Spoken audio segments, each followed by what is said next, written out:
Long before maps learned their borders and crowns learned their weight, before history hardened into ink and stone, there existed a realm known as Etherian, a land shaped by wind, iron, and remembrance.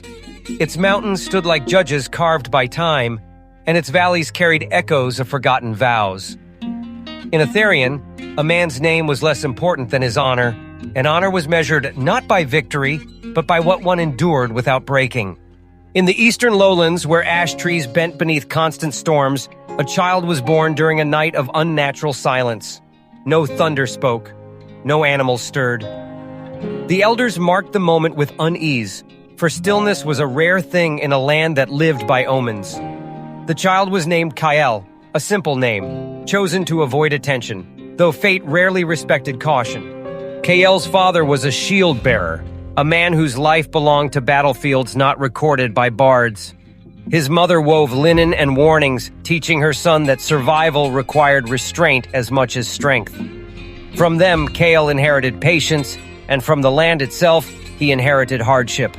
Hunger was common, loss was expected, hope was learned, not given. By his 12th winter, Kael had buried more neighbors than toys. By his 15th, he had learned the language of steel. Training was not offered as a path to glory, but as necessity. Etherian was surrounded by rivals who tested its borders like wolves testing fences. Peace was a pause, never a promise.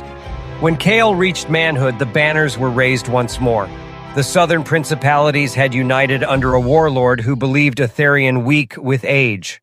Messengers rode until their horses bled, calling for every able body to stand beneath the high banner. Kael answered, not because he desired war, but because refusing meant becoming a burden to those who could not flee. The march south took weeks. Along the road, Kael learned that fear had many faces. Some men joked loudly to hide it, others prayed, some sharpened blades already sharp enough to shave bone.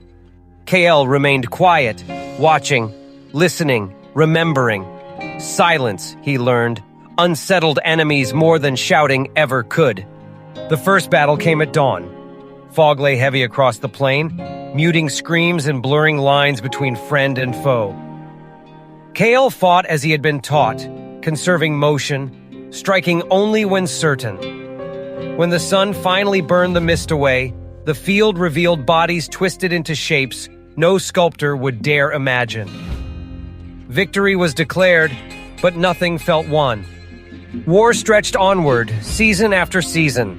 Etherian held, but at terrible cost. Kael survived